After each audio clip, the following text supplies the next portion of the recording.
Chers frères et sœurs, recevez ce matin la grâce et la paix de Dieu qui nous sont données en Jésus-Christ, notre Seigneur. Bienvenue à vous tous qui nous rejoignez, physiquement pour vous qui êtes là, et puis par le moyen d'Internet pour ceux qui suivront le culte sur YouTube. Bienvenue à vous qui êtes venus pour célébrer le Seigneur. C'est une joie d'accueillir chacune et chacun. Et c'est une joie pour toute la communauté d'accueillir en particulier Jeanne Bagnard et sa famille. Jeanne a demandé la confirmation de l'alliance de son baptême et il y a des jeunes du catéchisme, les catés 3 et 4, qui sont venus pour l'entourer. Nous entrons dans la louange.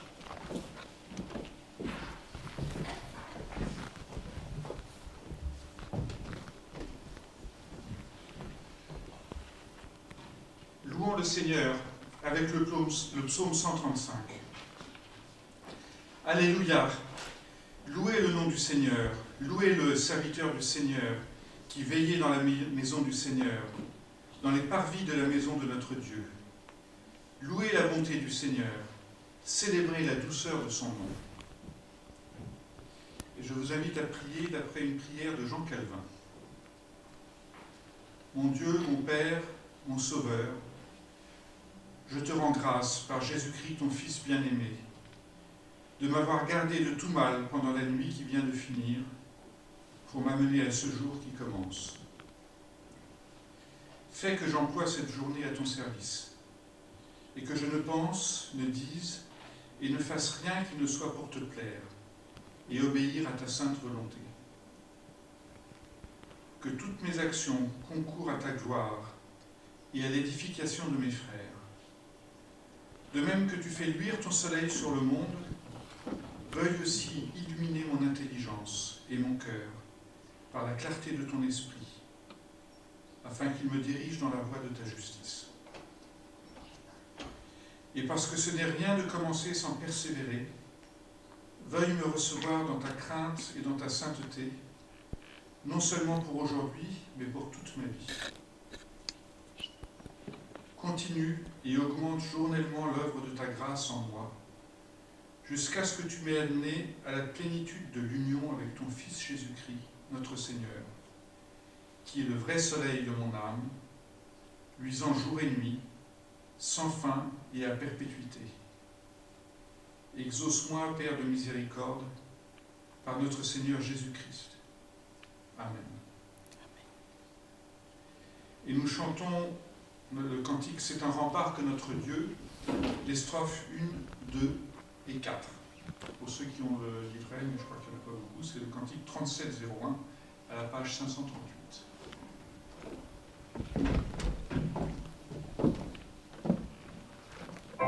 Je vous invite à vous lever.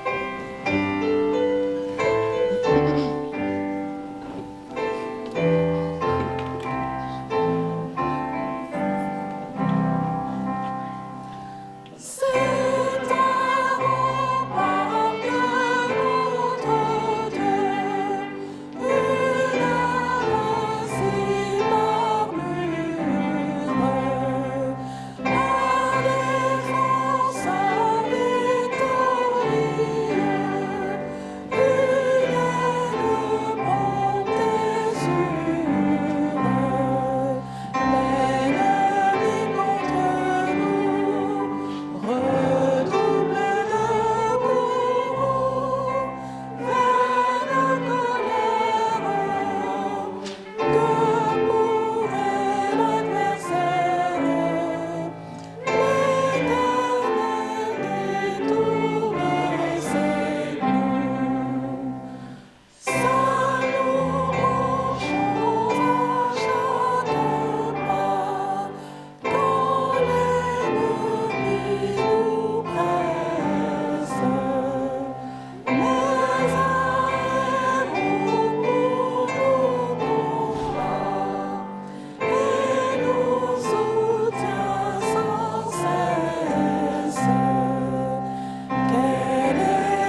Nous sommes venus pour écouter la parole de Dieu et lui adresser nos prières et nos chants.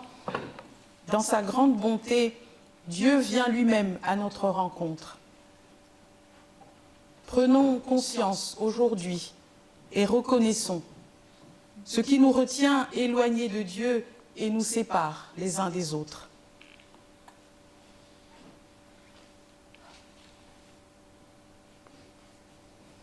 Seigneur notre Dieu, nous voici devant toi tels que nous sommes. Que ta parole nous accueille, nous relève et nous guérisse. Seigneur, fais en nous toutes choses nouvelles. Seigneur, écoute et prends pitié. Amen. En restant assis, nous allons chanter le cantique 61-17, qui est à la page 932 pour ceux qui suivent dans le recueil. C'est un cantique très court, donc nous allons le chanter 2 fois, si vous voulez bien.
Dieu dit au peuple d'Israël par la bouche de son prophète Ésaïe, « Par tes fautes, tu m'as fatigué. Mais moi, je pardonne tes révoltes parce que je le veux bien et je ne veux plus me souvenir de tes péchés. » Oui, frères et sœurs, Dieu nous fait miséricorde. En Jésus-Christ, il pardonne nos péchés. Dieu pose sur chacun de nous un regard d'amour, un regard de Père. Il accueille notre repentance et il nous invite à vivre avec lui tous les jours son pardon et son amour. Avec tous ceux qui mettent leur confiance en Dieu, nous chantons maintenant ensemble à sa gloire. Veux-tu naître de nouveau? C'est le cantique 43-14. Nous chanterons la première et la troisième strophe. Je vous invite à vous lever.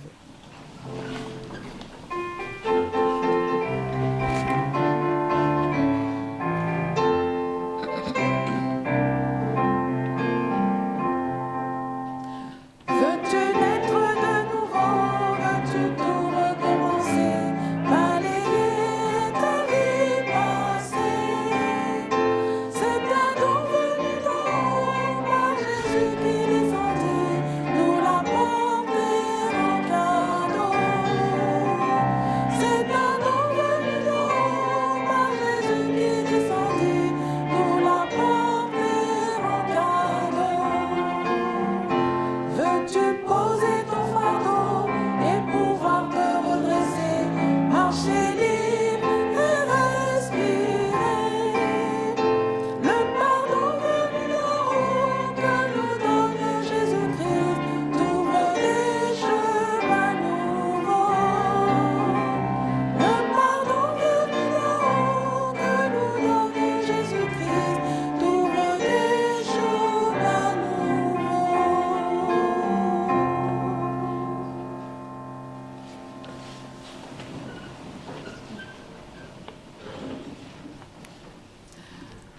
Et nous entrons dans la confirmation de Jeanne, que je vais inviter à s'approcher.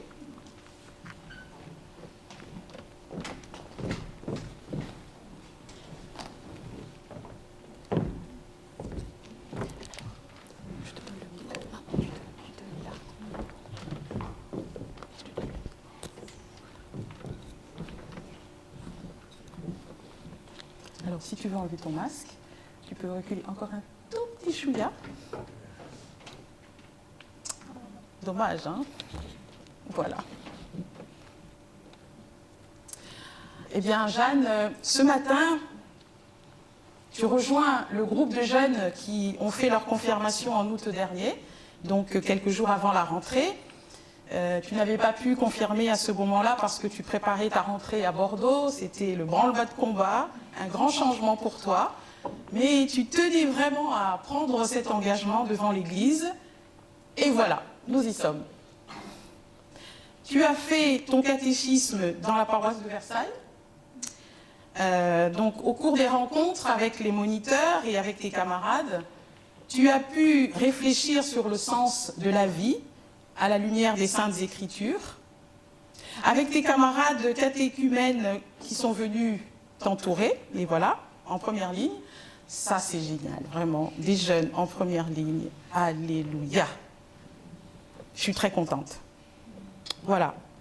Et ben voilà, donc avec ces camarades qui t'entourent et avec toute l'Assemblée, nous allons confesser la foi chrétienne et c'est une chose que tu connais bien maintenant.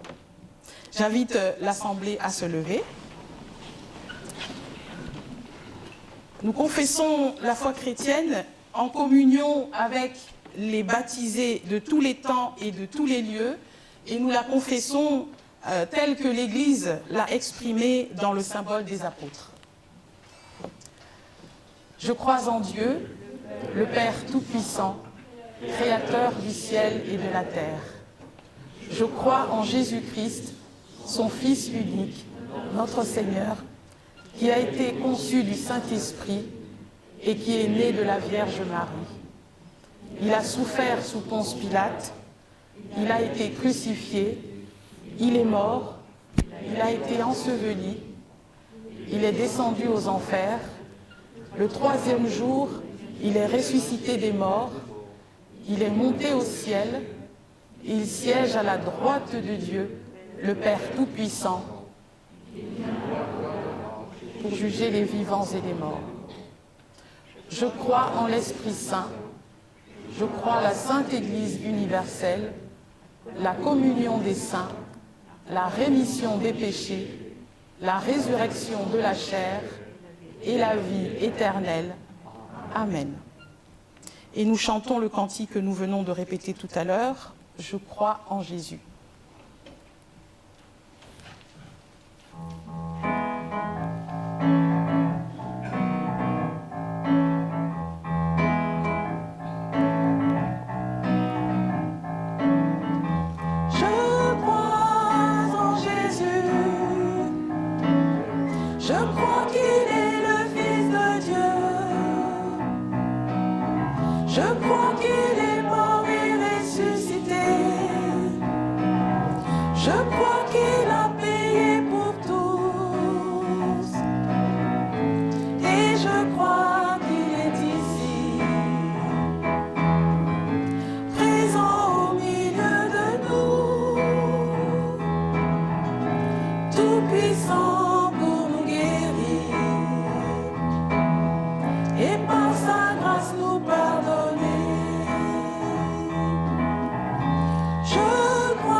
Je vous invite à vous asseoir.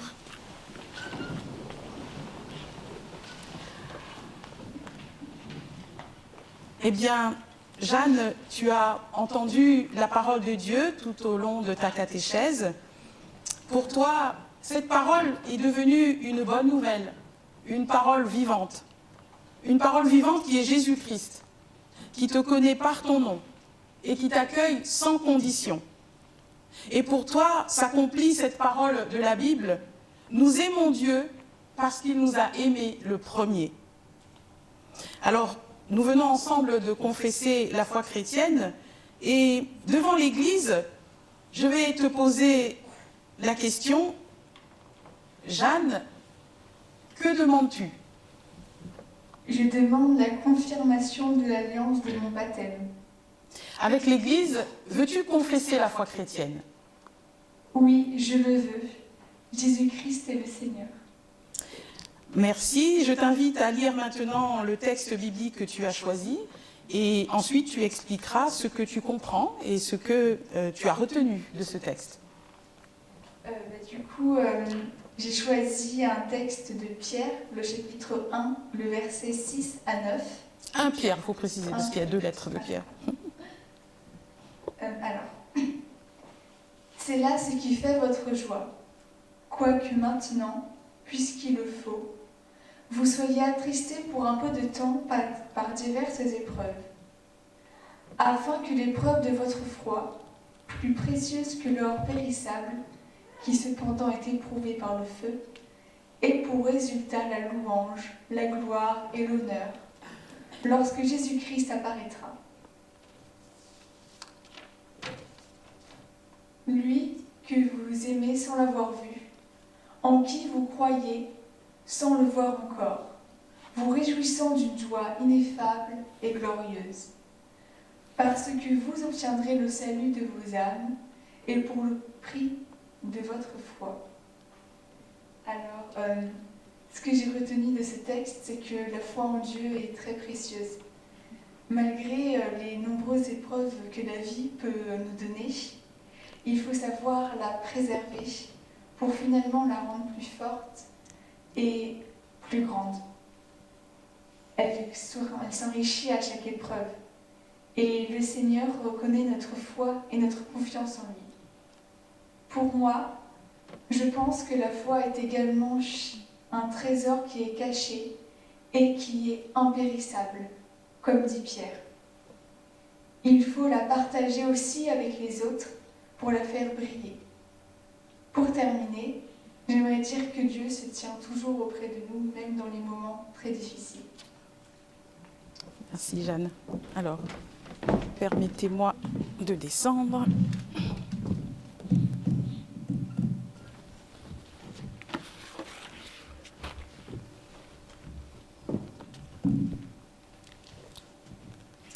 Eh bien, Jeanne, je suis à distance, mais tu sais que le cœur y est pour te toucher.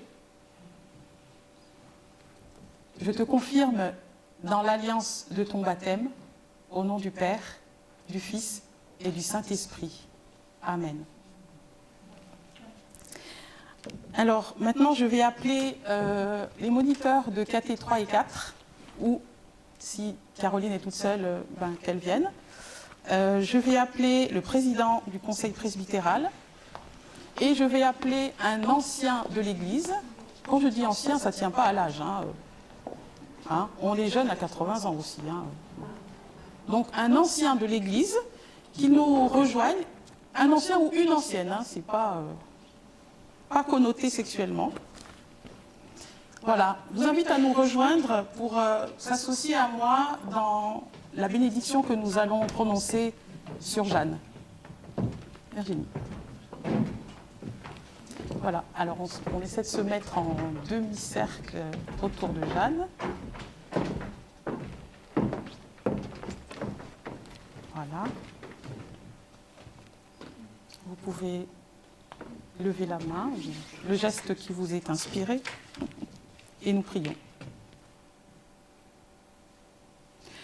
Seigneur, Dieu Tout-Puissant, nous te remettons aujourd'hui Jeanne, qui a confirmé sa foi et l'alliance de son baptême devant toi et devant la communauté. Accorde-lui ta bénédiction chaque jour et donne-lui la force de répondre à ton appel. Affermis-la dans sa vocation. Fais-lui trouver sa place dans la vie et dans l'Église. Fais qu'elle grandisse en stature et en esprit, devant toi et devant les hommes, à ta gloire et pour le bien de ses prochains. Que ta grâce et ta puissance, Seigneur, descendent sur cette jeune fille et la bénissent. Qu'elle produise en elle des fruits de joie et de paix. Qu'elle la conduise sur les routes que tu lui indiqueras dans sa vie. Amen. Voilà, Jeanne, tu as reçu le signe de la grâce de Dieu. En proclamant que Jésus-Christ est le Seigneur, tu t'es placé avec nous, sous son autorité, avec nous tous. Tu appartiens à l'Église du Seigneur. Avec nous, tu es invité à prendre part à la vie spirituelle de l'Église qui t'accueille aujourd'hui. Tu es convié à nourrir ta foi par la lecture de la Bible et la prière, par la participation au culte et à la scène, quand ça reprendra. Tu es encouragé à te mettre au service de l'Église, à mettre au service des autres les dons que tu as reçus et à participer à la vie matérielle et tous les aspects de la vie de l'Église. Dans ta faiblesse, Dieu mettra sa force et il sera lui-même ta joie et ta paix. Je vous invite à vous lever.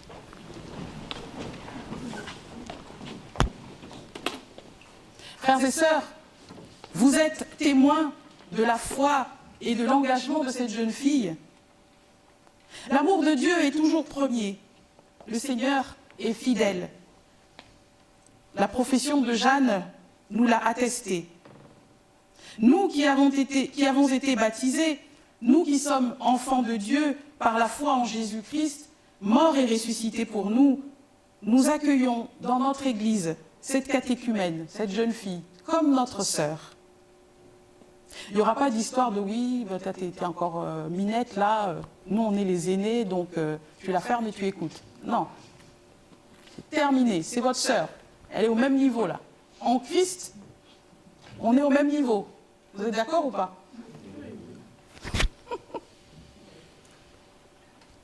Eh bien voilà, vous qui êtes sa famille spirituelle, vous l'entourerez de votre affection et vous la soutiendrez par votre prière.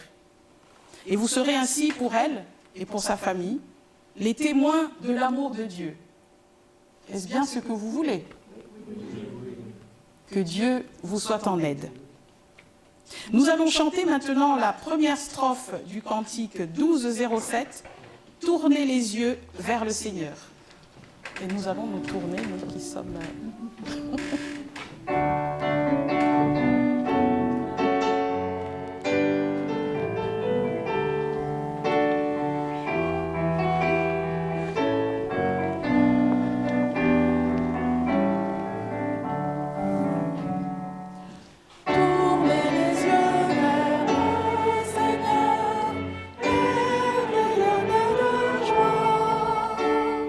Chantez son nom de tout votre cœur.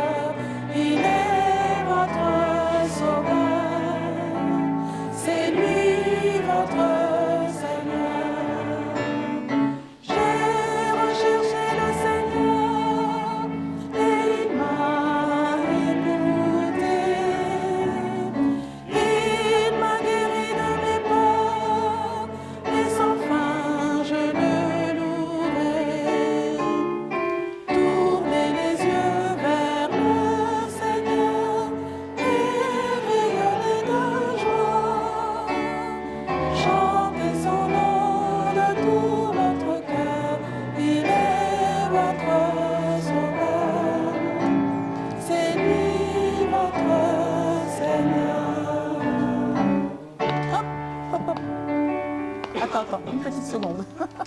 J'invite l'Assemblée à rester debout et c'est Gérald qui prend la parole.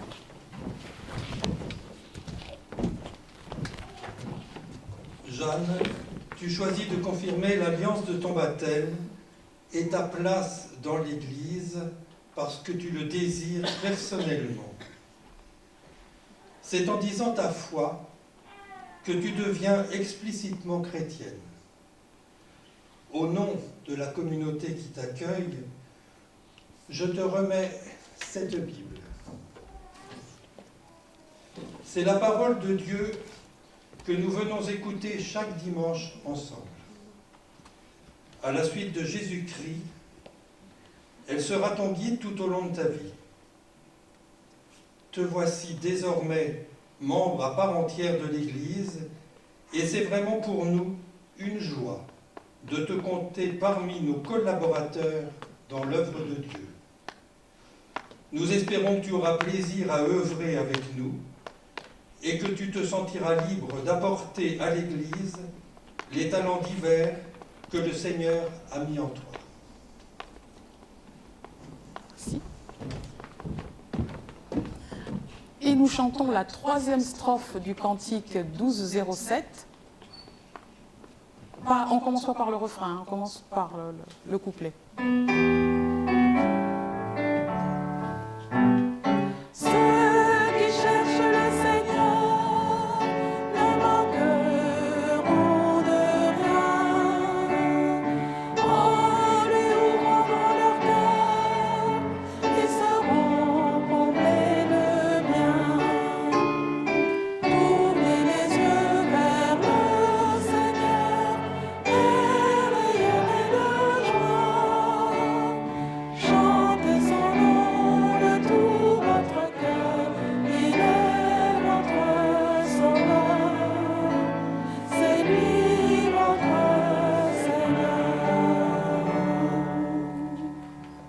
Je vous invite à vous asseoir.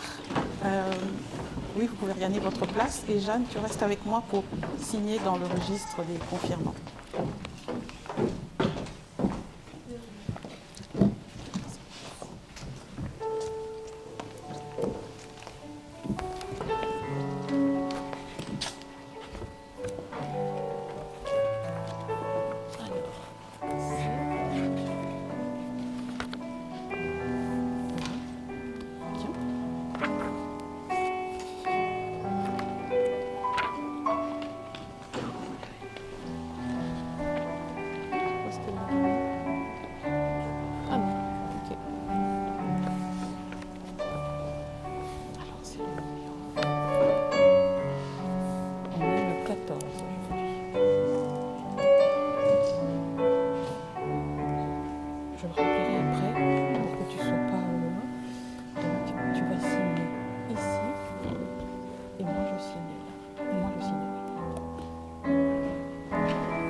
Eh bien, nous prions maintenant avant d'entrer dans la méditation de la parole de Dieu. Seigneur, tu as dit, là où 2 ou 3 se rassemblent en mon nom, je suis au milieu d'eux. Merci pour cette promesse. Qu'elle se réalise maintenant pour nous, lorsque nous sommes rassemblés pour te louer et écouter ta parole. Toi, notre seule espérance, tu es béni pour les siècles des siècles. Amen.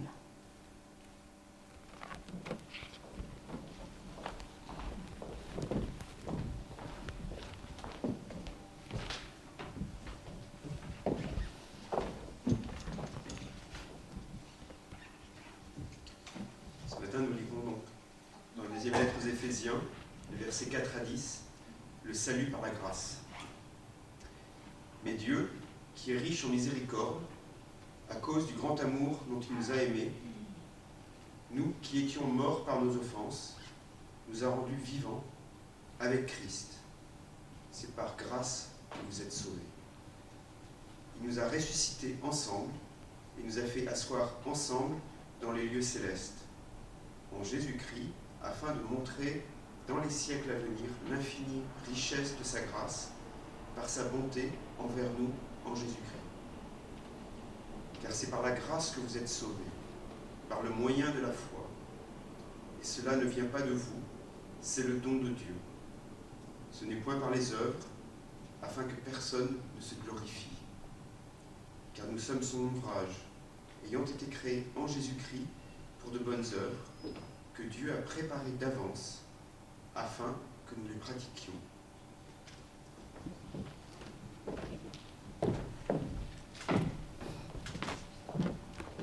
Nous chantons le cantique 45-13, page 696. Si vous saviez quel sauveur je possède, la première strophe.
Alors, comme vous l'avez remarqué, l'apôtre Paul prêche le salut par grâce.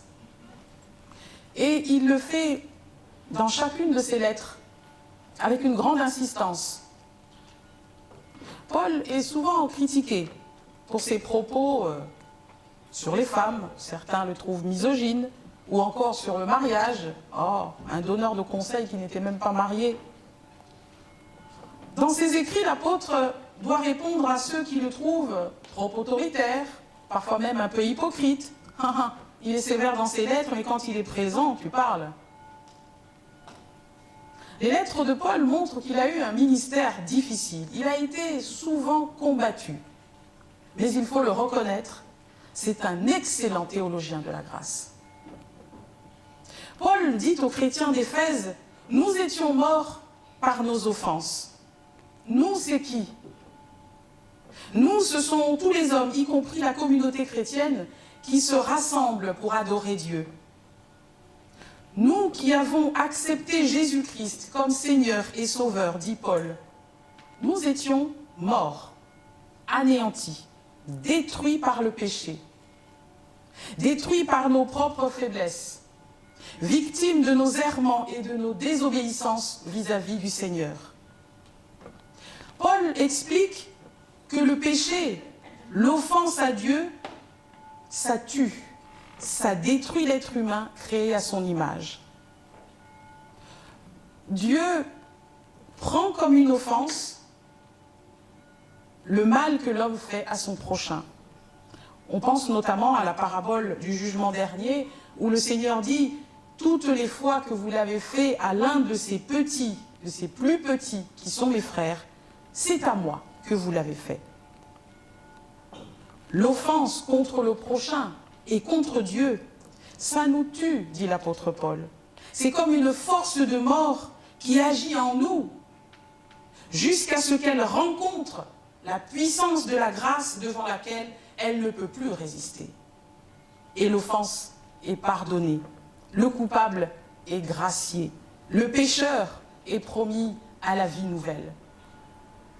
Mais attention, dans le texte en grec, Je ne veux pas vous embêter avec le grec, mais quand même, c'est assez déterminant dans la compréhension de ce texte. Dans le texte en grec, Paul ne parle pas au passé en ce qui concerne l'homme qui est mort du fait de son péché. La traduction en français harmonise grammaticalement pour donner une dynamique au texte, pour que ce soit compréhensible et correctement formulé dans notre langue. Mais en grec, l'apôtre Paul emploie le présent pour signifier cet état de l'homme pécheur qui est mort. Il dit littéralement « Mais Dieu, étant riche en miséricorde, à cause de son grand amour dont il nous a aimés, bien que étant, participe présent, bien que étant nous morts dans nos offenses, il nous a fait revivre ensemble avec le Christ.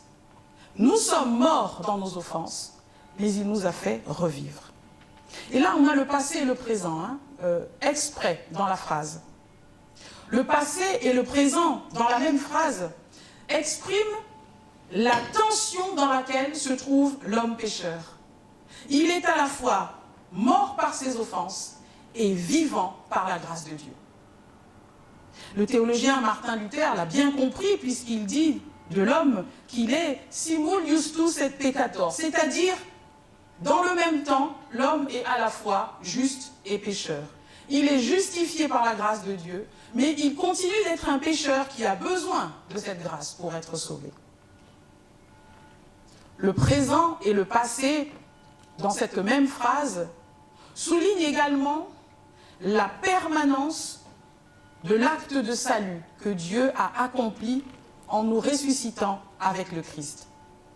Jésus est mort pour nous à la croix, une fois pour toutes, et le salut, la vie qui est en Christ, continue d'être transmise, continue d'être donnée aux croyants de tous les siècles et de toutes les générations par cet acte unique de son sacrifice. Et la phrase « Il nous a rendus vivants avec le Christ », on pourrait aussi la traduire de la manière suivante. C'est pour ça que je vous disais, le grec là-dedans, il est vraiment très... Voilà, moi ça m'a un peu perturbée et puis je me suis dit, il faut que j'assume ce que je comprends de ce texte. Et donc cette phrase « Il nous a rendus vivants avec le Christ », on pourrait la traduire en tenant compte des déclinaisons. « Il nous a fait revivre ensemble » pour le Christ, à cause de Christ. Et en traduisant comme ça, pour le Christ, à cause de Christ, eh bien, ça permet de souligner l'idée que, en nous faisant revivre, Dieu donne gloire au Christ. Parce que nous portons en nous l'image du Christ, le visage de son amour. Dieu ne nous abandonne pas à la perdition, mais chaque jour, il nous arrache à la mort intérieure, à la mort spirituelle provoquée par le péché. Chaque jour, lorsque des pensées de péché montent au cœur, lorsque nous faisons ou disons ce qui est mal, c'est notre être intérieur qui se perd, qui se détruit progressivement. C'est pourquoi Dieu travaille sans relâche, chaque jour, par le Saint-Esprit, pour nous ramener à la vie, pour nous ramener à Christ qui est notre vie, pour honorer l'image du Christ en nous, pour honorer le Fils qui s'est donné, qui a souffert pour nous, afin de nous rappeler que son sacrifice ne fut pas vain. C'est même en vertu de ce sacrifice que nous sommes sauvés. Christ, l'agneau de Dieu, qui enlève le péché du monde, est la raison pour laquelle la grâce de Dieu opère puissamment dans nos vies pour nous pardonner nos offenses et nous donner la paix. Car il a traversé la mort pour nous et il continue d'intercéder en notre faveur auprès de Dieu, dit la lettre de Paul aux Romains. Et la prière du Christ sera à jamais exaucée parce que Dieu garde le souvenir de ce que son Fils a souffert pour nous apporter le salut. Dieu se souvient du sacrifice parfait, accompli une fois pour toutes par notre Seigneur. Et en vertu de ce sacrifice, il veut encore et encore arracher à la mort les pécheurs que nous sommes. Dieu nous ressuscite à cause de Christ, parce qu'il veut exaucer la prière de son Fils, qui a été obéissant jusqu'à la mort. Il lui est agréable d'entendre la prière de Jésus, la prière du Fils de l'homme, qui a encouragé ses disciples à prier le Père en disant « Tout ce que vous demanderez en mon nom, il vous l'accordera. Tout ce que vous demanderez au nom de celui qui a été crucifié, qui est mort et ressuscité pour vous, eh bien, il vous l'accordera. » À cause de Christ, qui a souffert pour les péchés des hommes, Dieu nous fait revivre. Vous savez, on a un cantique qui le dit bien, hein, le 3603, qui dit nous chanterons pour toi, Seigneur, tu nous as fait revivre, que ta parole dans nos cœurs à jamais nous délivre. Nous chanterons pour toi qui nous a fait revivre. Eh bien oui, c'est ça, Éphésiens 2. Le texte d'Éphésiens 2 nous dit que Dieu est riche en miséricorde. Et ça vient d'un verbe en grec qui signifie être rempli, être accompli, être arrivé à la plénitude. Dieu est la plénitude de la miséricorde et de la grâce. Est-ce que nous comprenons ce que ça signifie pour nous? La plupart du temps, l'homme est rempli de pensées, désirs, sentiments qui sont tout sauf la plénitude de la miséricorde. On est parfois rempli de joie, de compassion, d'amitié pour les autres, mais on peut aussi être rempli de colère, de jalousie, d'orgueil. En nous, la miséricorde n'est pas une chose permanente qui nous habite tout le temps et qui dicte toutes nos actions en toutes circonstances. Non. Mais Dieu, lui, il est miséricordieux tout le temps. Tout le temps. Même quand nous péchons contre lui, même quand nous offensons sa gloire, même quand nous piétinons sa majesté, il reste le Dieu de miséricorde, qui efface nos transgressions et qui jette derrière lui nos péchés, comme dit le prophète Ésaïe. Alors, pouvons-nous mesurer la profondeur d'une telle miséricorde? La compassion de Dieu, sa pitié pour le monde pécheur est tellement grande que l'homme a du mal à l'accepter. Et je me demande parfois si nous n'accusons pas Dieu, si nous ne le rendons pas responsable de tous les maux de la terre, parce que la richesse de son amour nous dépasse. Sa miséricorde dépasse tout ce que nous pouvons concevoir et recevoir dans nos cœurs. Une telle plénitude de bonté, c'est inconcevable. Alors, nous accablons le Seigneur de tous les maux, comme une façon de nous rassurer que lui aussi est pauvre en miséricorde, tout comme nous. Lui aussi manque de bonté et laisse même mourir les hommes alors qu'il est le Tout-Puissant. Dieu aussi manque de pitié envers la terre puisqu'il laisse survenir les catastrophes naturelles, les guerres, les maladies. L'être humain essaie de se rassurer et de se dédouaner en attribuant au Seigneur sa propre pauvreté intérieure. Mais la lettre aux Éphésiens vient nous dire que Dieu est immensément riche en bonté. Et c'est justement parce que sa bonté est si grande qu'il a pris sur lui d'être à la fois riche en miséricorde et pauvre d'une pauvreté qui nous a enrichis en Jésus-Christ.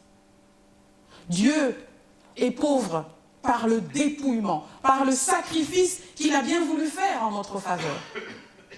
En son Fils, Jésus-Christ, il s'est dépouillé de tout ce qui fait de lui un Dieu et il est devenu un homme pour nous rejoindre dans notre condition d'homme et marcher avec nous. Dieu a offert au monde ce qu'il avait de plus cher, son Fils unique et bien-aimé, qui a été cloué au bois pour vous et pour moi. Le Seigneur s'est donné. Jésus le Christ s'est offert à la croix. Il s'est dépossédé de sa vie, s'est dépouillé pour vous et pour moi. Aussi, quand il arrive à certains d'entre nous d'accuser Dieu à cause des malheurs du monde, rappelons-nous ce que l'apôtre Paul déclare aux chrétiens d'Éphèse. Même dans la plus grande désolation que l'homme puisse connaître. D'ailleurs, Jeanne en a parlé dans ce qu'elle a dit. Même dans la plus grande désolation que nous puissions connaître, Dieu est avec nous pour nous manifester la richesse incomparable de son amour, de sa miséricorde. En Christ, l'horizon de notre espérance demeure résolument dégagé, baigné de lumière par l'évangile clair et pur que nous fait connaître Jésus, notre Sauveur, qui nous annonce que nous ne sommes pas perdus. Même si nous avons devant nous une situation tragique qui nous a conduits à faire ce qui est mal, même si nous sommes à certains moments des hommes de colère, comme il est dit au début du chapitre 2 de la lettre aux Éphésiens. Même si nous sommes des hommes de colère qui doutent, se révoltent contre Dieu, parce que nous avons l'impression que Dieu nous a abandonnés dans une vie d'échec, sur une planète qui est détruite de façon inexorable, dans un monde de corruption, de violence, de guerre, dans un monde en perdition, où le mal semble triompher. Et nous éprouvons bien des difficultés à y vivre sans péché. Nous avons du mal à rester vivants en nous-mêmes et bien ancrés dans la foi en Christ.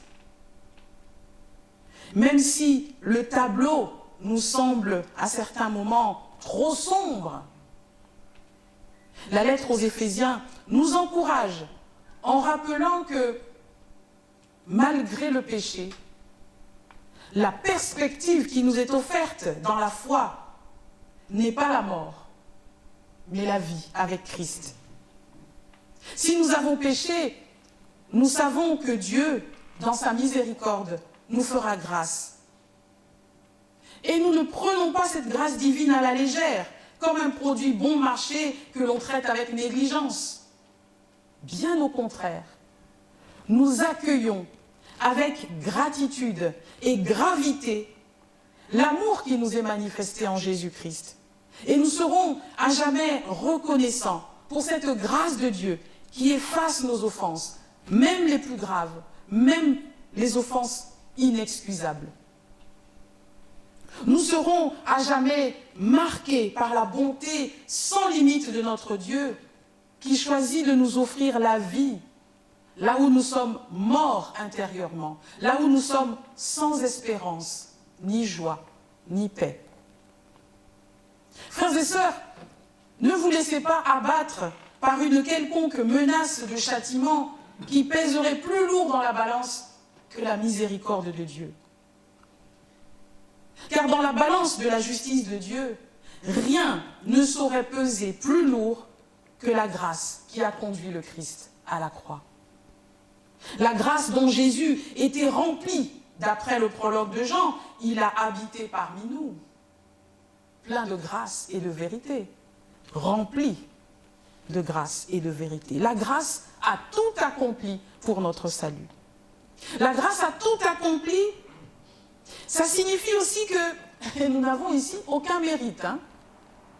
Et cela peut nous contrarier. Pourquoi ?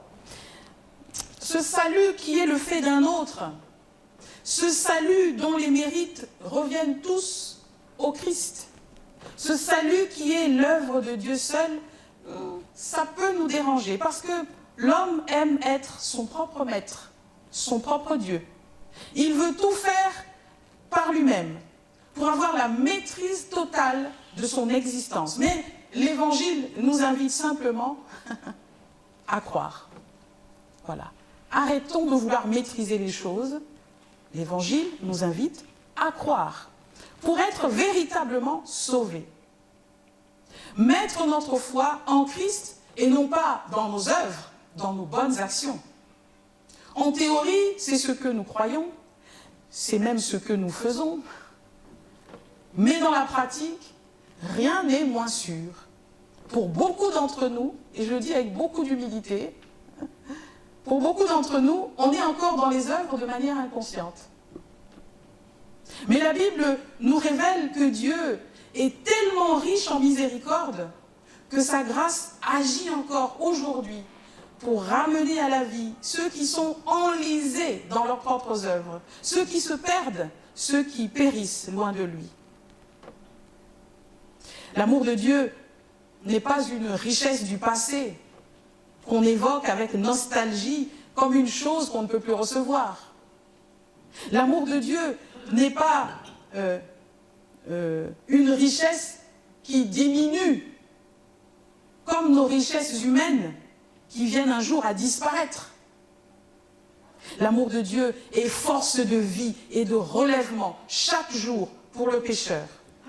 Il permet de repartir, renouveler, recréer, comme dit la lettre aux Éphésiens, réconcilier, apaiser, reconnaissant. Ainsi, vivifié par le Seigneur, notre vie renouvelée peut désormais témoigner que nous sommes l'ouvrage de Dieu, qui est façonné pour un usage précis. Nous sommes une création nouvelle, des personnes nouvelles, appelées à semer au cœur du monde les bonnes œuvres qui, pour le coup, maintenant ne sont plus les nôtres, celles que nous maîtrisons, mais les bonnes œuvres que Dieu lui-même a préparées d'avance. Comme une manière de dire que le Seigneur est tellement bon qu'il nous mâche le travail pour que ce soit plus facile de s'engager avec lui. Ainsi, frères et sœurs, le salut par grâce, ce n'est pas une simple faveur qu'on est content de recevoir parce que oh, ben c'est cool, ça fait bien. Non. Le salut par grâce, c'est la faveur. Toute la faveur de Dieu sur nous. À tel point que dans l'évangile de Jean, le Seigneur Jésus définit le salut par grâce en disant, en déclarant à Nicodème, « Car Dieu a tellement aimé le monde. » Cette phrase, on l'a dit par habitude, hein, parce qu'on connaît le texte par cœur depuis belle lurette. Mais écoutez le poids de cette phrase. Dieu a tellement aimé le monde. Hein? Il y a le salut par grâce là-dedans. Le texte est en train de nous dire, Dieu a mis toute sa faveur sur le monde. Il a tellement aimé le monde qu'il a donné son Fils unique, afin que quiconque croit en lui, pas quiconque fait de bonnes actions, quiconque est capable des bonnes œuvres, non, quiconque croit simplement, ne périsse pas, mais ait la vie éternelle. En tant qu'enfant de Dieu et disciple de Jésus-Christ, je vais terminer par là, on pourrait dire que nous sommes l'ouvrage cher au cœur de Dieu. Nous sommes l'ouvrage le plus coûteux que Dieu ait jamais façonné, au prix de la vie de son Fils. Et il ne nous le fait pas payer, comme le croient certains. Il ne nous demande pas de sacrifice pour mériter celui que son Fils a consenti pour nous. Dieu nous demande juste de recevoir son amour, de croire en lui et d'être ses témoins. Oui, frères et sœurs, nous sommes, chacune et chacun, l'ouvrage spirituel, la créature qui était perdue et à laquelle la vie est rendue, et nous rendrons continuellement grâce à Dieu pour sa miséricorde infinie. Amen.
Je vous invite à vous lever pour chanter le psaume 36, « Ô Seigneur, ta fidélité », la première, deuxième et troisième strophe.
Partageons les nouvelles de notre communauté.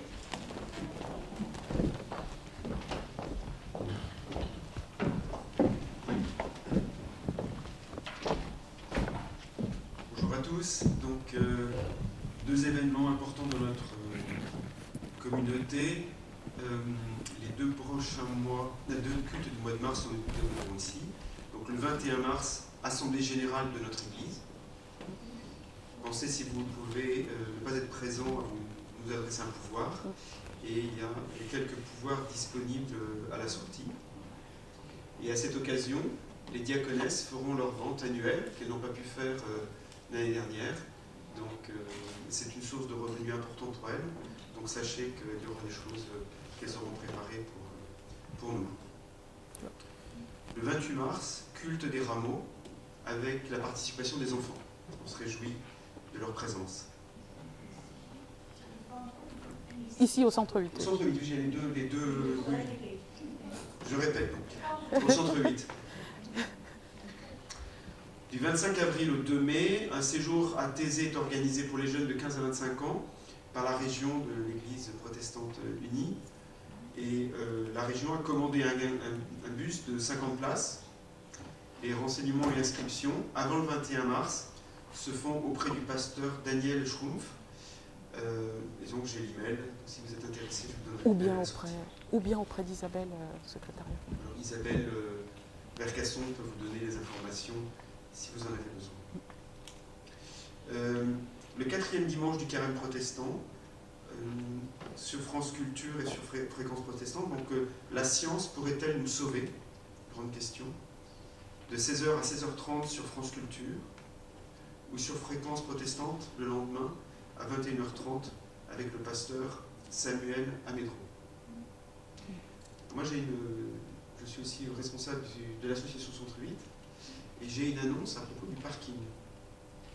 Vous savez qu'il y a des places de parking qui sont marquées quand vous venez, et il y a des places qui ne sont pas marquées au centre du parking.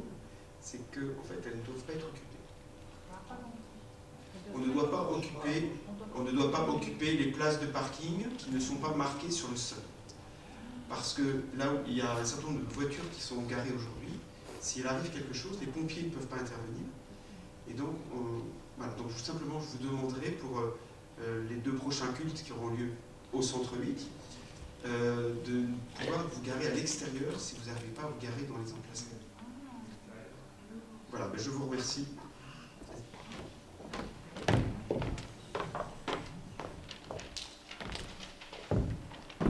Juste une petite précision concernant la vente des diaconesses. En fait, les diaconesses organisent une grande vente en décembre, au début de l'Avent. C'est une source extrêmement importante de revenus pour elles. Donc vous savez que cette année, enfin vous ne savez peut-être pas, mais cette année, bien sûr, elles ont essayé d'organiser des ventes, expédier, recevoir. Ça a été très compliqué pour elles et bien sûr, leur chiffre d'affaires est tombé assez bas. Donc elles ont demandé si c'était possible qu'elles s'installent, enfin on leur a proposé plutôt de s'installer dans la salle orange, donc pendant toute la matinée, enfin bon, restez quand même à l'Assemblée Générale, s'il vous plaît, c'est un grand moment. Il y aura la possibilité de leur acheter des produits, que nous en achetons régulièrement tous les ans, ce sont des choses de bonne qualité, et c'est vraiment pour elles une source importante de revenus, donc solidarité et fraternité. Ah oui.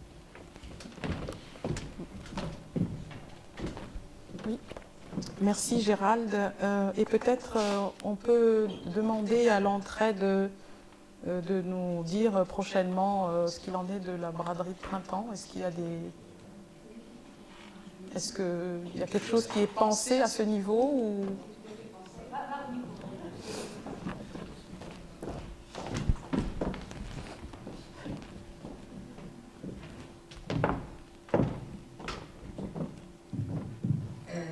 Oui, la braderie devrait avoir lieu, sauf si le centre 8 est fermé et si les conditions sanitaires nous l'interdisent. Notre idée est de faire comme pour les cultes, si elle a lieu, d'inviter toutes les personnes dont l'entraide a le mail à participer à venir comme invité, comme client.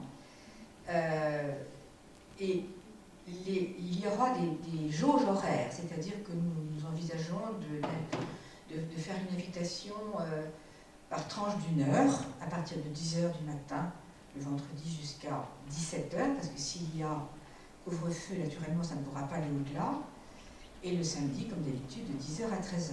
Donc peut-être recevrez-vous, si les astres nous sont favorables, peut-être recevrez-vous une invitation à vous inscrire comme pour le culte.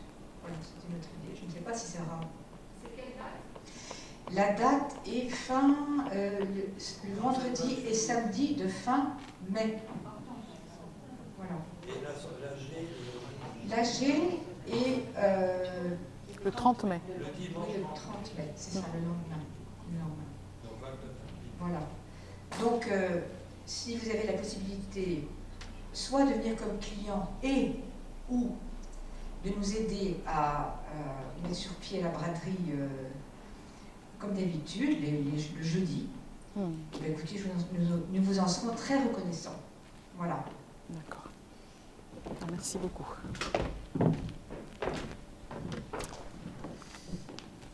Merci pour ces informations. Eh bien, c'est le moment de l'offrande. Chacun peut donner pour le service de l'Église avec joie et simplicité de cœur.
Eh bien, nous nous unissons dans la prière d'intercession.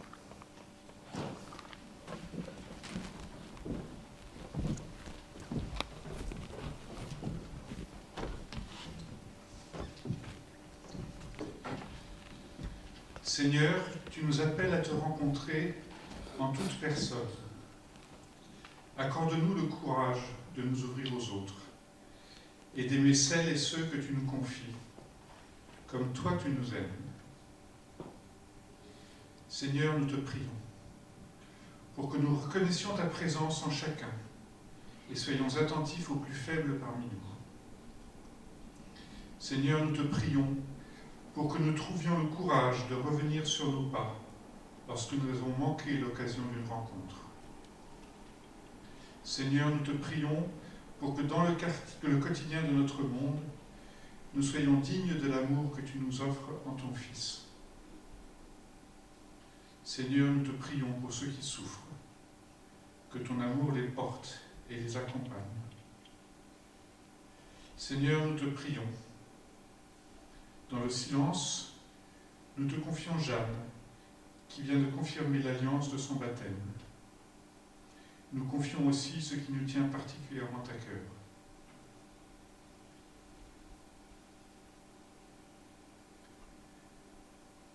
Seigneur Dieu, nous te rendons grâce pour ton Fils qui a tracé dans ce monde déchiré un chemin de confiance et d'amour. Béni sois-tu pour les siècles des siècles. Ensemble prions. Notre Père, Qui es aux cieux, que ton nom soit sanctifié, que ton règne vienne, que ta volonté soit faite sur la terre comme au ciel. Donne-nous aujourd'hui notre pain de ce jour. Pardonne-nous nos offenses, comme nous pardonnons aussi à ceux qui nous ont offensés. Et ne nous laisse pas entrer en tentation, mais délivre-nous du mal. Car c'est à toi qu'appartiennent le règne, la puissance et la gloire pour les siècles des siècles. Amen.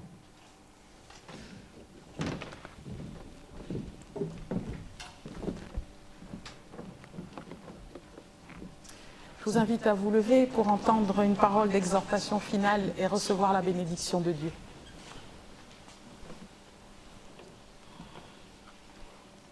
Béni soit Dieu qui nous a donné sa parole pour que nous l'entendions. Il nous a promis son royaume pour que nous espérions. Alors, allons avec lui, sur nos chemins, avec nos frères et nos sœurs, avec toute la création, dans l'audace du service et de l'adoration. Le Seigneur vous bénit et vous garde. Le Seigneur fait resplendir sur vous sa lumière et vous accorde sa grâce.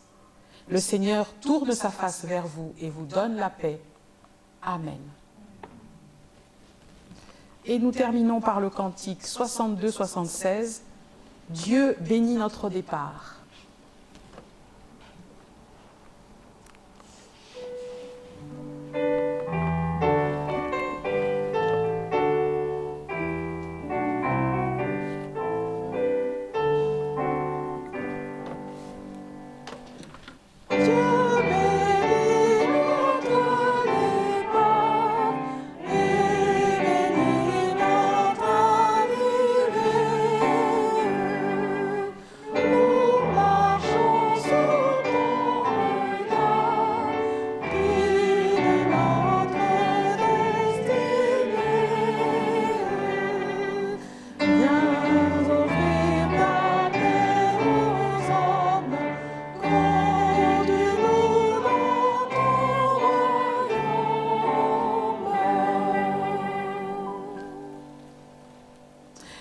Je vous remercie les musiciens et je vous souhaite à tous un très bon dimanche.